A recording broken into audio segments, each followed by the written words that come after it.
یہ محاصرہ 3 دن جاری رہا۔ تیسرے دن رسول اللہ صلی اللہ علیہ وسلم نے فتح اور غنیمت کی دعا فرمائی، پھر مسلمانوں کو حملے کی دعوت دی۔ مسلمانوں نے شدت کا حملہ کیا۔ پہلے مقابلے کے لیے للکارا گیا، پھر گھمسان کی لڑائی شروع ہوئی۔ یہ لڑائی یہود کی شکست پر ختم ہوئی اور مسلمانوں نے سورج ڈوبنے سے پہلے قلعہ فتح کر لیا۔ غنیمت میں بہت سا غلہ ہاتھ آیا۔ اس قلعے میں سب سے زیادہ خوراک اور چربی تھی۔ اس طرح یہ مسلمانوں کے لیے سب سے کارآمد قلعہ ثابت ہوا۔ مسلمان اس سے پہلے سخت بھوک کا شکار تھے، چنانچہ بہت سے لوگوں نے گدھے ذبح کر دیے، لیکن اللہ کے رسول صلی اللہ علیہ وسلم نے ان کو کھانے سے منع فرما دیا۔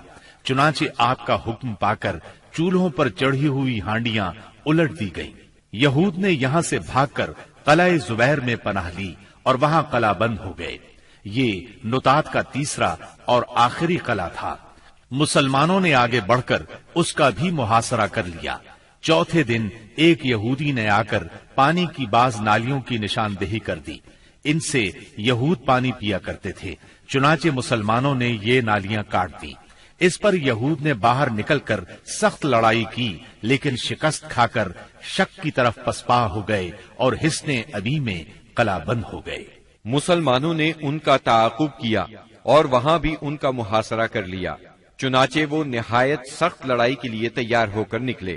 ان کے ایک بہادر نے نکل کر مقابلے کی دعوت دی اور مارا گیا، پھر دوسرا نکلا اور وہ بھی مارا گیا۔ اسے سیدنا ابو دجانہ سماک بن خراشہ انصاری رضی اللہ عنہ نے قتل کیا، اور اسے قتل کرتے ہی وہ تیزی سے قلعے میں جا گھسے۔ ان کے ساتھ ہی اور مسلمان بھی داخل ہو گئے۔ کچھ دیر تک قلعے کے اندر لڑائی جاری رہی، پھر یہود نے راہ فرار اختیار کی اور اس علاقے کے سب سے آخری قلعے حصن نزار میں قلعہ بند ہو گئے۔ مسلمانوں کو حصن ابی سے بہت سا مال غنیمت ہاتھ آیا۔ مسلمان اب حصن نزار کی طرف بڑھے اور اس کا محاصرہ کر لیا۔ یہ قلعہ پہاڑ کی چوٹی پر تھا اور وہاں پہنچنے کی کوئی صورت نہیں تھی۔ یہودیوں نے یہاں اپنی حفاظت کا زبردست انتظام کر رکھا تھا۔ انہیں یقین تھا کہ اس قلعے میں مسلمان داخل نہیں ہو سکیں گے، اس لیے انہوں نے اس قلعے میں عورتوں اور بچوں سمیت قیام کیا۔ تیر اور پتھر برسا کر سخت جوابی کارروائی کی۔ جواب میں مسلمانوں نے بھی منجنیق نصب کر کے اس قلعے پر پتھروں کی بارش شروع کر دی۔ اس سے ان کے دلوں پر رعب چھا گیا اور وہ کوئی قابل ذکر سختی برداشت کیے بغیر قتیبہ کے علاقے کی طرف بھاگ نکلے۔ مسلمانوں کو اس قلعے سے تانبے اور مٹی کے برتن ملے۔ ان کے بارے میں رسول اللہ صلی اللہ علیہ وسلم نے فرمایا، ان کو دھو لو اور ان میں کھانا پکاؤ۔ اس کے بعد مسلمان قلعہ قموس کی طرف بڑھے۔ یہ قتیبہ کا پہلا قلعہ تھا۔ 14 یا 20 دن تک اس کا محاصرہ جاری رہا۔ اس کے بعد یہود نے پناہ طلب کر لی۔ یہ بھی کہا جاتا ہے کہ انہوں نے پناہ طلب نہیں کی تھی، مسلمانوں نے لڑ کر فتح کیا اور یہود باقی 2 قلعوں وطیح اور سلالم کی طرف بھاگے۔ لیکن جب مسلمانوں نے ان کے محاصرے کے لیے پیش قدمی کی تو یہود نے اس شرط پر امان طلب کر لی کہ وہ عورتوں اور بچوں سمیت خیبر کی سرزمین سے جلا وطن ہو جائیں گے۔ رسول اللہ صلی اللہ علیہ وسلم نے یہ شرط مان لی اور آپ نے یہ بھی اجازت دی کہ سونے، چاندی، گھوڑے اور ہتھیاروں کے علاوہ وہ اپنی سواریوں پر جو کچھ اور جتنا کچھ لاد سکتے ہیں لے جائیں، اور اگر کچھ چھپایا تو ذمہ ختم سمجھا جائے گا۔ اس کے بعد انہوں نے باقی 3 قلعے مسلمانوں کے حوالے کر دیے۔ مسلمانوں کو 100 زرہیں، 400 تلواریں، 1000 نیزے اور 500 عربی کمانیں ہاتھ آئیں۔ ان چیزوں کے علاوہ تورات کے کچھ صحیفے بھی ملے، لیکن یہ مانگنے والوں کو واپس دے دیے گئے۔ کنانہ ابن ابی الحقیق اور اس کے بھائی نے بدعہدی کی اور بہت سا سونا چاندی اور جواہرات چھپا دیے، لہذا ان سے ذمہ ختم ہو گیا اور بدعہدی کی سزا میں ان دونوں کو قتل کر دیا گیا۔ حیی بن اخطب کی صاحبزادی سیدہ صفیہ کنانہ کے نکاح میں تھیں، انہیں قیدیوں میں داخل کر لیا گیا۔ اس غزوے میں کل 93 یہودی مارے گئے، جبکہ مسلمان 15 کے قریب شہید ہوئے۔ سیدنا عمرو بن امیہ زمری رسول اللہ صلی اللہ علیہ وسلم کا خط لے کر نجاشی کے پاس گئے تھے۔ جب وہ حبشہ کے مہاجرین کو ساتھ لے کر واپس ہوئے تو ان میں سے ایک جماعت نے خیبر کا رخ کیا، جس میں سیدنا ابو موسیٰ اشعری اور جعفر بن ابی طالب رضی اللہ عنہما بھی تھے۔ یہ لوگ رسول اللہ صلی اللہ علیہ وسلم کے پاس پہنچے تو خیبر فتح ہو چکا تھا، لیکن ابھی مال غنیمت تقسیم نہیں ہوا تھا۔ نبی کریم صلی اللہ علیہ وسلم نے سیدنا جعفر رضی اللہ عنہ کو بوسہ دیا اور فرمایا، اللہ کی قسم میں نہیں جانتا کہ مجھے کس بات کی زیادہ خوشی ہے، خیبر کی فتح کی یا جعفر کی آمد کی۔ پھر جب مال تقسیم فرمایا تو انہیں بھی مال غنیمت میں سے حصہ دیا۔ سیدہ صفیہ بنت حیی بن اخطب کو جب قیدیوں میں شامل کیا گیا تو انہیں رسول اللہ صلی اللہ علیہ وسلم کی اجازت سے دحیہ بن خلیفہ کلبی رضی اللہ عنہ نے لے لیا، لیکن صحابہ کرام نے آ کر عرض کیا، اے اللہ کے رسول صلی اللہ علیہ وسلم، صفیہ صرف آپ کے شایان شان ہیں، وہ بنو قریظہ اور بنو نذیر کی سردار ہیں۔ اس پر رسول اللہ صلی اللہ علیہ وسلم نے انہیں بلایا اور اسلام کی دعوت دی۔ انہوں نے اسلام قبول کیا۔ اس پر آپ نے انہیں آزاد کر دیا، انہیں نکاح کی پیشکش کی۔ ان کے منظور کرنے پر آپ نے ان سے شادی کر لی اور ان کی آزادی ہی کو ان کا مہر قرار دیا اور انہیں عورتوں کے حوالے کر دیا۔ جب خیبر اور وادی القریٰ فتح ہو گئے، فدق اور تیماء کے باشندوں نے اطاعت قبول کر لی تو آپ نے مدینہ واپسی کی راہ اختیار فرمائی۔ راستے میں سیدہ صفیہ رضی اللہ عنہا کی رخصتی عمل میں آئی۔ دوسری صبح آپ نے کھجور، گھی اور پنیر کا ولیمہ کھلایا اور 3 روز شب عروسی کے طور پر ان کے ساتھ قیام فرمایا، پھر روانہ ہوئے۔ سفر 7 ہجری کے آخر یا ربیع الاول 7 ہجری کے اوائل میں مدینہ منورہ تشریف لائے۔ خیبر سے مدینہ آ کر رسول اللہ صلی اللہ علیہ وسلم مطمئن ہو گئے تھے کہ اطلاع ملی، بنو انمار، ثعلبہ اور محارب کے بدو جمع ہو رہے ہیں۔ آپ نے مدینہ منورہ کا انتظام سیدنا عثمان بن عفان رضی اللہ عنہ کو سونپا، 700 صحابہ کو ساتھ لیا اور 2 دن کے فاصلے پر واقع مقام نخل کا رخ کیا۔ وہاں بنو غطفان کی ایک جمعیت سے آمنا سامنا ہوا۔ دونوں فریق ایک دوسرے کے سامنے آئے لیکن جنگ نہ ہوئی۔ نماز کی اقامت ہوئی تو نبی صلی اللہ علیہ وسلم نے مسلمانوں کو صلاۃ خوف پڑھائی، یعنی پہلے ایک گروہ کو 2 رکعت نماز پڑھائی، پھر وہ لوگ پیچھے چلے گئے تو دوسرے گروہ کو 2 رکعت نماز پڑھائی۔ اس طرح آپ کی 4 رکعت نماز ہوئی اور لشکر کی 2 رکعت۔ یہی صلاۃ خوف ہے۔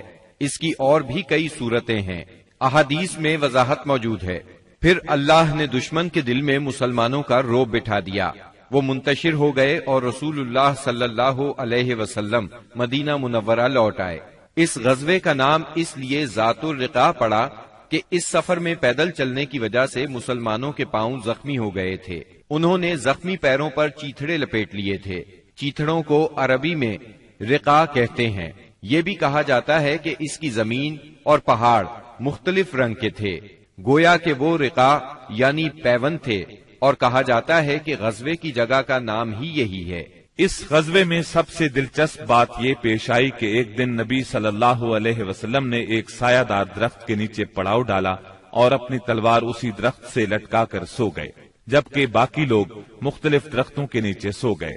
ایسے میں ایک مشرک اس طرف آ نکلا، اس نے رسول اللہ صلی اللہ علیہ وسلم پر تلوار سونت لی۔ آپ کی آنکھ کھل گئی تو اس نے کہا، آپ مجھ سے ڈرتے ہیں؟ جواب میں آپ نے فرمایا، نہیں۔ اس نے کہا، اب آپ کو مجھ سے کون بچائے گا؟ آپ نے فرمایا، اللہ۔ یہ سن کر اس کے ہاتھ سے تلوار گر گئی۔ آپ نے وہ تلوار اٹھا لی اور فرمایا، اب تمہیں مجھ سے کون بچائے گا؟ اس نے کہا، آپ مجھ پر احسان کیجئے۔ آپ نے اسے اسلام کی دعوت دی۔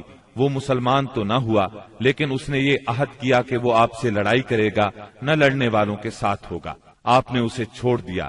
اس نے اپنی قوم میں واپس جا کر کہا، میں تمہارے پاس سب سے اچھے انسان کے پاس سے آ رہا ہوں۔ صلح حدیبیہ کے بعد کفار مکہ سے اور فتح خیبر کے بعد یہود کی طرف سے اطمینان ہوا تو نبی کریم صلی اللہ علیہ وسلم نے ہمسایہ ملکوں کے بادشاہوں اور سلاطین کے نام خطوط لکھ کر اسلام کی دعوت دی۔ آپ نے روم کے بادشاہ قیصر، مصر کے شاہ مقوقس، شام کے غسانی بادشاہ حارث بن ابی شمر، یمامہ کے حاکم حوزہ اور عمان کے حاکم کے پاس اپنے سفیروں کے ذریعے سے دعوتی خطوط ارسال فرمائے۔ ان خطوط کی عبارت نہایت مختصر اور سادہ ہوتی تھی، مثلا بسم اللہ الرحمن الرحیم، یہ خط محمد بن عبداللہ کی طرف سے ہے جو اللہ کا بندہ اور رسول ہے، تمہیں دین اسلام کی طرف دعوت دیتا ہے۔ اگر تم نے انکار کیا تو تمہاری قوم بھی ہدایت سے محروم رہے گی، اس لیے قوم کی گمراہی کی ذمہ داری بھی تم پر ہوگی۔ نجاشی کا نام اسہمہ بن ابجر تھا۔ آپ نے اسے یہ خط لکھا، بسم اللہ الرحمن الرحیم۔ یہ خط ہے اللہ کے نبی صلی اللہ علیہ وسلم کی طرف سے نجاشی اسہمہ شاہ حبشہ کی طرف۔ اس شخص پر سلام ہو جو ہدایت کی پیروی کرے اور اللہ اور اس کے رسول پر ایمان لائے۔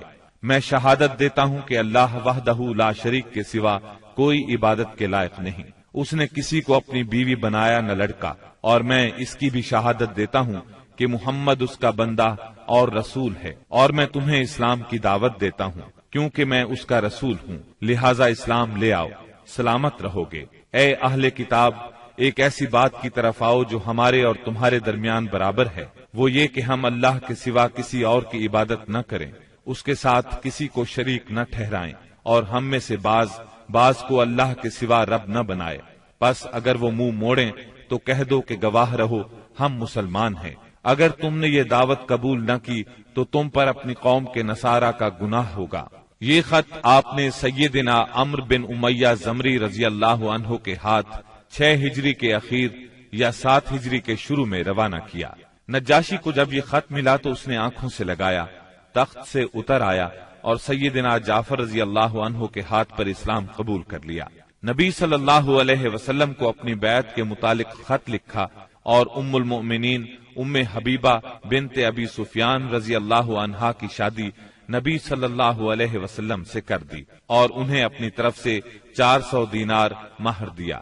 پھر انہیں اور مہاجرین حبشہ کو عمرو بن امیہ زمری کے ساتھ 2 کشتیوں میں روانہ کیا۔ وہ انہیں لے کر اس وقت پہنچے جب خیبر فتح ہو چکا تھا اور آپ ابھی وہیں تھے۔ اس نجاشی نے رجب 9 ہجری میں وفات پائی۔ نبی صلی اللہ علیہ وسلم نے اسی روز ان کی وفات کی اطلاع صحابہ کرام رضی اللہ عنہم کو دی اور ان کی غائبانہ نماز جنازہ پڑھی۔ مقوقس شاہ اسکندریہ اور مصر کے نام آپ نے جو خط لکھا اس کے الفاظ یہ ہیں، بسم اللہ الرحمن الرحیم، اللہ کے بندے اور اس کے رسول محمد صلی اللہ علیہ وسلم کی طرف سے مقوقس سربراہ قبط کی جانب، اس پر سلام جو ہدایت کی پیروی کرے۔ اما بعد، میں تمہیں اسلام کی دعوت دیتا ہوں، اسلام لے آؤ، سلامت رہو گے۔ اسلام لے آؤ، اللہ تمہیں دوہرا اجر دے گا، لیکن اگر تم نے منہ موڑا تو تم پر اہل قبط کا بھی گناہ ہوگا۔ اور اے اہل کتاب، ایسی بات کی طرف آؤ جو ہمارے اور تمہارے درمیان برابر ہے، وہ یہ کہ ہم اللہ کے سوا کسی کی عبادت نہ کریں اور اس کے ساتھ کسی کو شریک نہ ٹھہرائیں، اور ہم میں سے بعض کو اللہ کے سوا رب نہ بنائے۔ پس اگر وہ منہ موڑیں تو کہہ دو تم گواہ رہو کہ ہم مسلمان ہیں۔ یہ خط آپ نے حاتب بن ابی بلتع رضی اللہ عنہ کے ہاتھ بھیجا۔ انہوں نے مقوقس سے گفتگو کی، اسے خط دیا۔ مقوقس نے ان کی عزت افزائی کی اور خط کو ہاتھی دانت کے ڈبے میں رکھ کر اس پر مہر لگائی اور اسے محفوظ کر لیا، اور نبی صلی اللہ علیہ وسلم کو جواب لکھا اور اس میں اقرار کیا کہ ایک نبی باقی رہ گئے ہیں اور میں سمجھتا تھا وہ ملک شام سے نکلیں گے، بس اس نے یہ جواب دیا مسلمان نہیں ہوا۔ تحفے میں سیدہ ماریہ اور سیدہ سیرین رضی اللہ عنہما 2 لونڈیاں بھیجی۔ ان دونوں کا قبط میں بہت مقام تھا۔ کچھ کپڑے اور ایک خچر بھی ہدیے کے طور پر بھیجے۔ اس خچر کا نام دلدل تھا۔ نبی صلی اللہ علیہ وسلم نے ماریہ کو اپنے لیے منتخب فرمایا اور سیرین کو سیدنا حسان بن ثابت رضی اللہ عنہ کے لیے ہبہ کر دیا۔ خچر کو بھی آپ نے اپنی سواری کے لیے پسند فرمایا۔ آپ نے ایک خط شاہ فارس خسرو پرویز کے نام لکھا۔ آپ نے اسے لکھا، بسم اللہ الرحمن الرحیم، محمد رسول اللہ صلی اللہ علیہ وسلم کی طرف سے کسرا والی فارس کی جانب، اس شخص پر سلام جو ہدایت کی پیروی کرے اور اللہ اور اس کے رسول پر ایمان لائے اور گواہی دے کہ اللہ کے سوا کوئی عبادت کے لائق نہیں، وہ تنہا ہے، اس کا کوئی شریک نہیں، اور محمد صلی اللہ علیہ وسلم اس کے بندے اور رسول ہیں۔ میں تمہیں اللہ کی طرف بلاتا ہوں کیونکہ میں تمام انسانوں کی جانب اللہ کا بھیجا ہوا ہوں، تاکہ جو شخص زندہ ہے اسے انجام بد سے ڈرایا جائے اور کافروں پر حق بات ثابت ہو جائے، یعنی حجت تمام ہو جائے۔ پس تم اسلام لے آؤ، سالم رہو گے، اگر اس سے انکار کرو گے تو تم پر مجوس کا گناہ بھی ہوگا۔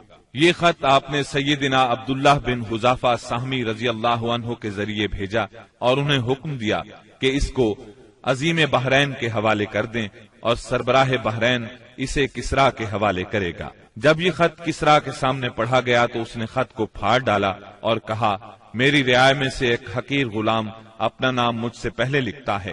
رسول اللہ صلی اللہ علیہ وسلم کو اس کی خبر ہوئی تو آپ نے فرمایا، اس نے میرے خط کو پھاڑا، اللہ اس کی بادشاہت کو پارا پارا کرے۔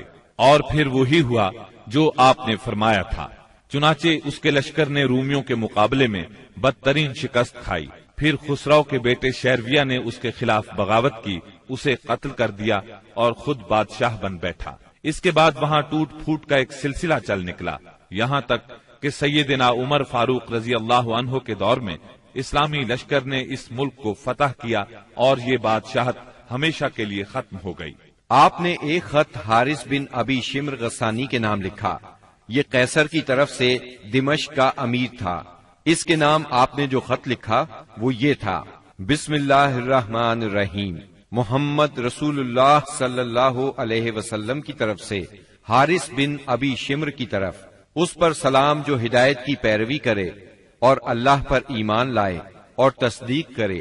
میں تجھے دعوت دیتا ہوں کہ اللہ وحدہ لا شریک پر ایمان لیا، تیرے لیے تیرا ملک باقی رہے گا۔ آپ نے یہ خط قبیلہ اسد بن خزیمہ سے تعلق رکھنے والے ایک صحابی شجاع بن وہب اسدی رضی اللہ عنہ کے ہاتھ بھیجا۔ حارث کو خط ملا، پڑھ کر بولا، کون ہے جو مجھ سے میرا ملک چھینے گا؟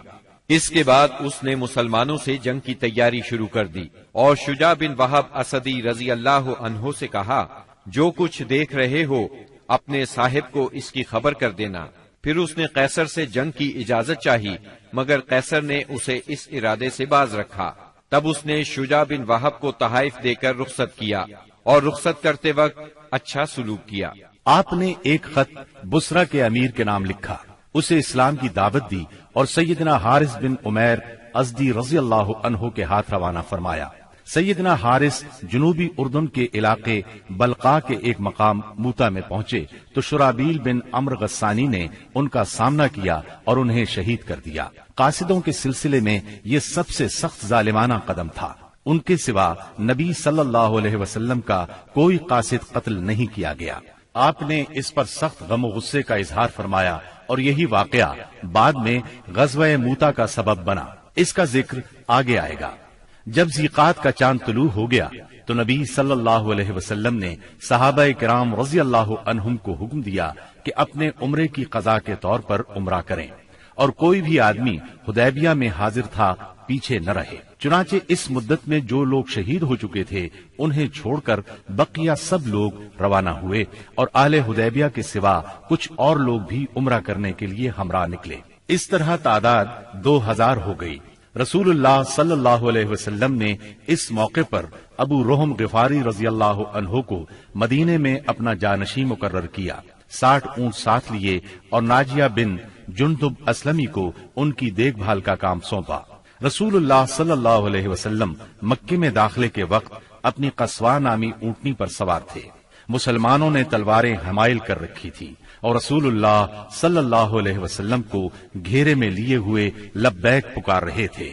مشرکین جبکہ مسلمانوں کا تماشا دیکھنے کے لیے گھروں سے نکل کر کعبے کے شمال میں واقع قیقیان پہاڑ پر جا بیٹھے تھے، انہوں نے آپس میں باتیں کرتے ہوئے کہا تھا کہ تمہارے پاس ایک ایسی جماعت آ رہی ہے جسے یثرب کے بخار نے توڑ ڈالا ہے، اس لیے نبی صلی اللہ علیہ وسلم نے حکم دیا کہ وہ پہلے 3 پھیروں میں کندھوں کو ہلاتے ہوئے دوڑ کر چلیں تاکہ کفار کو معلوم ہو جائے مسلمان کمزور نہیں ہوئے۔ اس طرح چلنے کو رمل کہتے ہیں۔ یہ سنت آج تک قائم ہے اور قیامت تک قائم رہے گی۔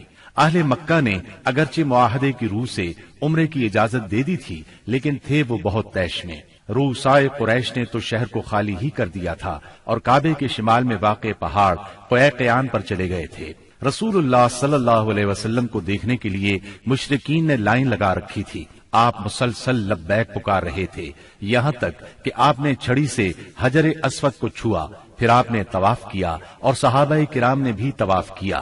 اس وقت سیدنا عبداللہ بن رواحہ رضی اللہ عنہ تلوار حمائل کیے رسول اللہ صلی اللہ علیہ وسلم کے آگے آگے چل رہے تھے اور رجز کے یہ اشعار پڑھ رہے تھے: اے ابنائے کفار، ان کا راستہ چھوڑ دو، راستہ چھوڑ دو کہ ساری بھلائی اس کے پیغمبر ہی میں ہے۔ آج ہم اس کی تعویل پر تمہیں ماریں گے جیسے اس کی تنزیل پر تمہیں مار چکے ہیں، اور مار بھی ایسی ماریں گے کہ کھوپڑی اپنی جگہ سے چھٹک جائے گی اور دوست کو دوست سے بے خبر کر دے گی۔ اس طرح مکے میں آپ نے 3 دن قیام فرمایا اور اس دوران میں سیدہ میمونہ بنت حارث ہلالیہ رضی اللہ عنہا سے شادی کی۔ وہ سید الشہداء سیدنا حمزہ رضی اللہ عنہ کی بیوی اور ابن عباس رضی اللہ عنہ کی خالہ تھی۔ انہیں جب شادی کا پیغام ملا تو انہوں نے اپنا معاملہ سیدنا عباس رضی اللہ عنہ کو سونپ دیا، کیونکہ سیدہ میمونہ کی بہن سیدہ ام الفضل انہی کی زوجیت میں تھی۔ سیدنا عباس نے نبی صلی اللہ علیہ وسلم سے ان کی شادی کر دی۔ 3 دن گزرنے کے بعد قریش نے پیغام بھیجا کہ معاہدے کی شرط پوری ہو چکی ہے، اب مسلمانوں کو چاہیے کہ مکہ سے چلے جائیں۔ آپ نے یہ پیغام ملتے ہی روانگی کا حکم صادر فرما دیا اور وعدے کے مطابق شہر خالی کر دیا۔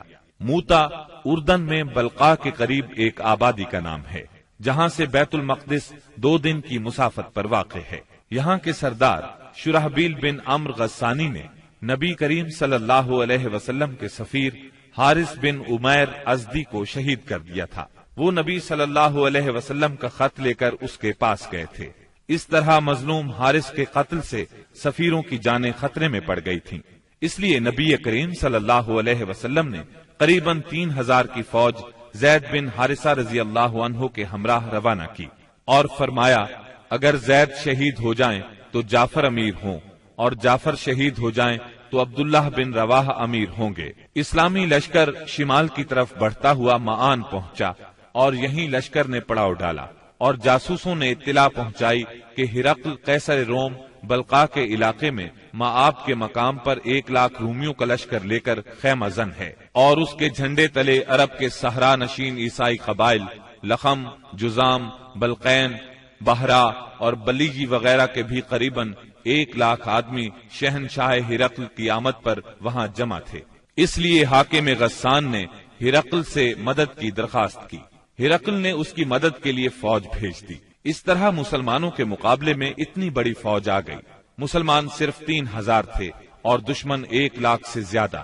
مورخین نے ان کی تعداد 1.5 لاکھ تک لکھی ہے۔ اتنی بڑی تعداد دیکھ کر مسلمان سوچ میں پڑ گئے۔ اس کے بارے میں انہوں نے آپس میں مشورہ کیا تو کچھ لوگوں کا خیال تھا کہ ہم رسول اللہ صلی اللہ علیہ وسلم کو تحریری طور پر دشمن کی تعداد کی اطلاع دیں۔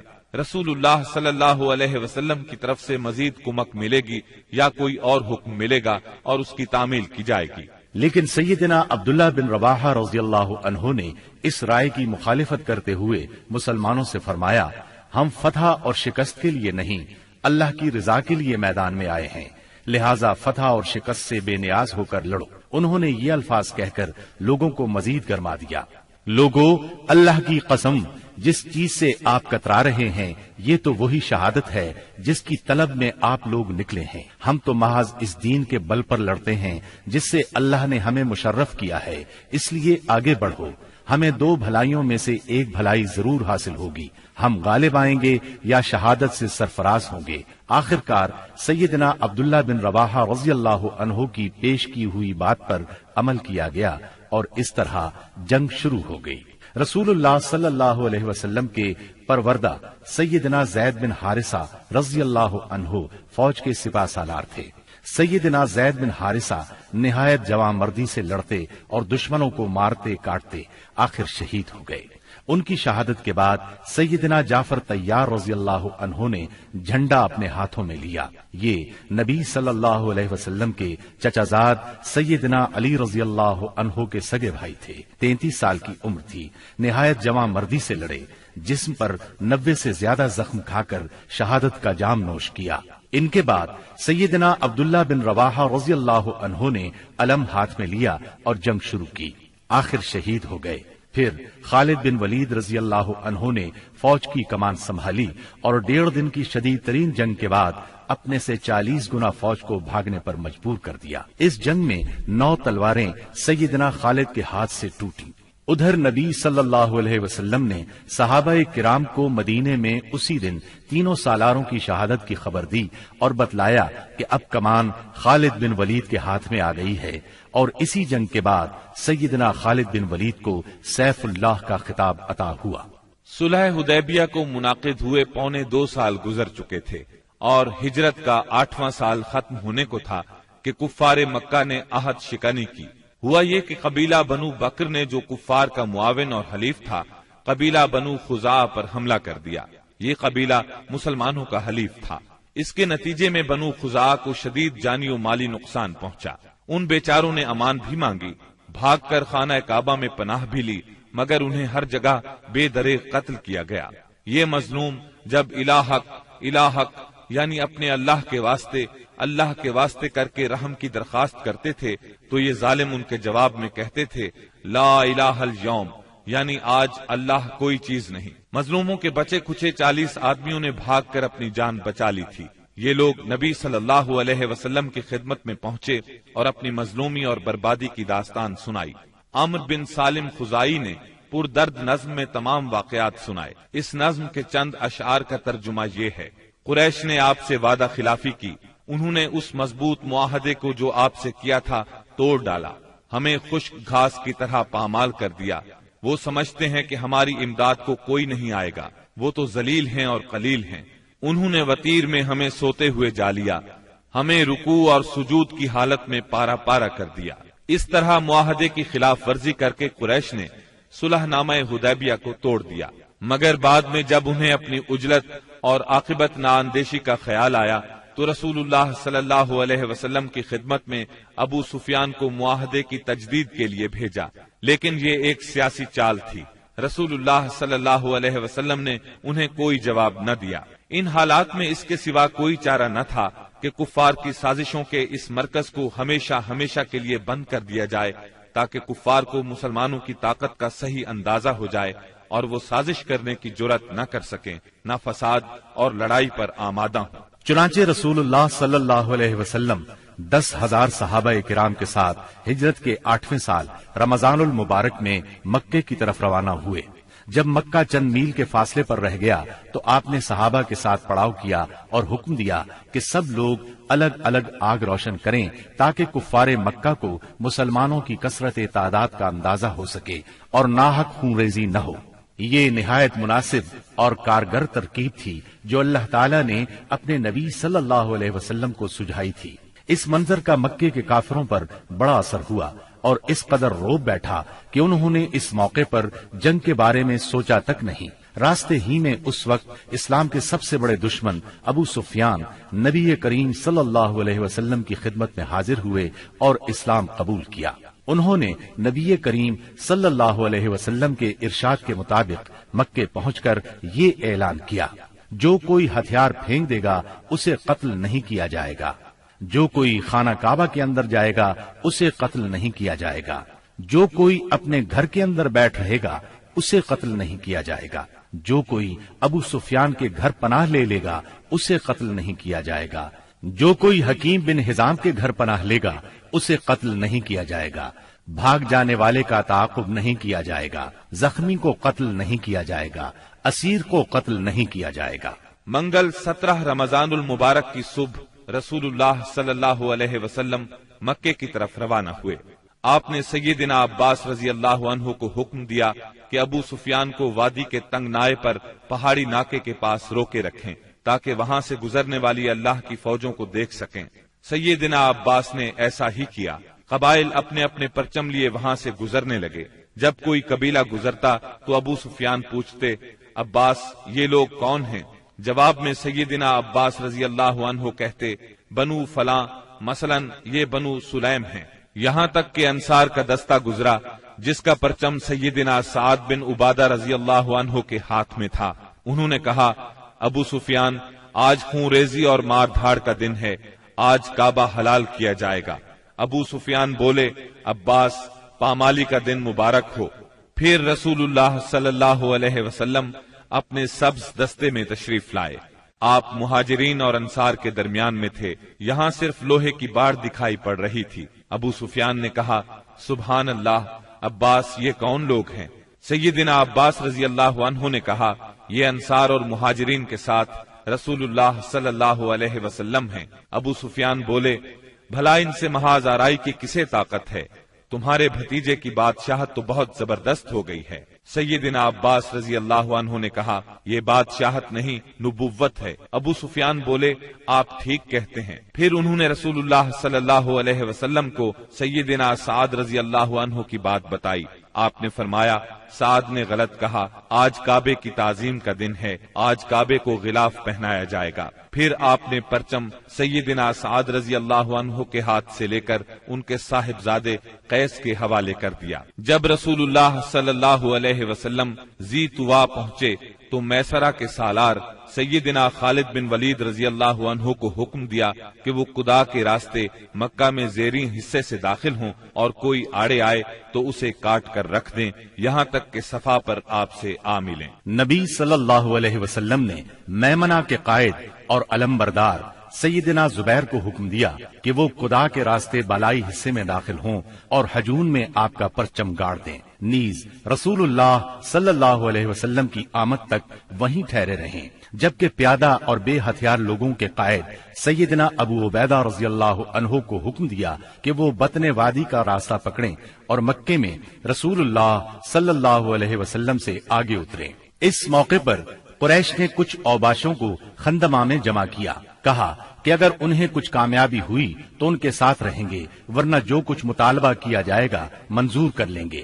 جب خالد بن ولید رضی اللہ عنہ ان کے پاس سے گزرے تو ایک معمولی سی جھڑپ میں ان کے 12 آدمیوں کو کاٹ ڈالا اور باقی بھاگ کھڑے ہوئے۔ اس کے بعد سیدنا خالد بن ولید رضی اللہ عنہ مکے کے گلی کوچوں کو رونتے ہوئے کوہ صفا پر رسول اللہ صلی اللہ علیہ وسلم سے جا ملے۔ البتہ ان کے دستے کے 2 آدمی بھٹک کر لشکر سے بچھڑ گئے اور شہید کر دیے گئے۔ ادھر سیدنا زبیر رضی اللہ عنہ نے ہجون میں مسجد فتح کے پاس جھنڈا گاڑا اور ایک خیمہ نصب کیا، اس میں ام سلمہ اور سیدہ میمونہ رضی اللہ عنہما نے قیام کیا اور وہیں ٹھہری رہیں، یہاں تک کہ رسول اللہ صلی اللہ علیہ وسلم تشریف لے آئے۔ تھوڑی دیر آرام فرمایا، پھر آگے بڑھے۔ اس وقت ابو بکر صدیق رضی اللہ عنہ آپ کے ساتھ تھے اور باتیں کر رہے تھے۔ پھر آپ سورہ فتح کی تلاوت کرتے ہوئے مہاجرین اور انصار کے جلو میں مسجد حرام کے اندر داخل ہوئے، حجر اسود کو چوما، بیت اللہ کا طواف کیا۔ آپ حالت احرام میں نہیں تھے، اس وقت بیت اللہ کے گرد 360 بت تھے۔ آپ صلی اللہ علیہ وسلم ایک لکڑی سے ان بتوں کو کچوکے لگاتے جا رہے تھے اور فرماتے جاتے تھے، حق آ گیا اور باطل چلا گیا، یقیناً باطل جانے ہی والا ہے۔ حق آ گیا اور باطل کی چلت پھرت ختم ہو گئی۔ آپ بتوں کو ہلکی سی ضرب لگاتے جا رہے تھے اور بت گرتے جا رہے تھے۔ جب آپ طواف سے فارغ ہو گئے تو سیدنا عثمان بن طلحہ رضی اللہ عنہ کو بلا کر ان سے کعبے کی چابی لی اور اس کو کھولنے کا حکم دیا۔ پھر اس میں جو بت تھے انہیں نکلوا کر توڑوا دیا، جو تصاویر تھیں انہیں مٹوا دیا۔ اس کے بعد آپ سیدنا اسامہ بن زید اور سیدنا بلال رضی اللہ عنہم کے ساتھ اندر داخل ہوئے اور دروازہ بند کر لیا۔ پھر دروازے کے مقابل کی دیوار کے رخ سے 3 ہاتھ کے فاصلے پر کھڑے ہوئے اپنے بائیں 1 ستون، دائیں 2 ستون اور پیچھے 3 ستون کیے اور 2 رکعت نماز پڑھی۔ پھر بیت اللہ میں گھوم کر اس کے اطراف میں اللہ کی تکبیر اور توحید کے الفاظ کہے۔ اس کے بعد آپ نے دروازہ کھولا۔ قریش مسجد حرام میں صفیں لگاتے کھچا کھچ بھرے تھے۔ آپ نے دروازے کے دونوں بازو پکڑ کر ایک بلیغ خطبہ دیا جس میں اسلام کے بہت سے احکام بیان فرمائے، جاہلیت کے امور کو ساقط کیا اور اس کی نخوت کے خاتمے کا اعلان کیا۔ پھر فرمایا، قریش کے لوگوں، تمہارا کیا خیال ہے میں تمہارے ساتھ کیا سلوک کرنے والا ہوں؟ انہوں نے جواب دیا، آپ کریم بھائی ہیں اور کریم بھائی کے صاحبزادے ہیں۔ آپ نے ارشاد فرمایا، لا تسریب علیکم اليوم اذهبوا فانتم الطلقاء، آج کے دن تم پر کوئی سرزنش نہیں،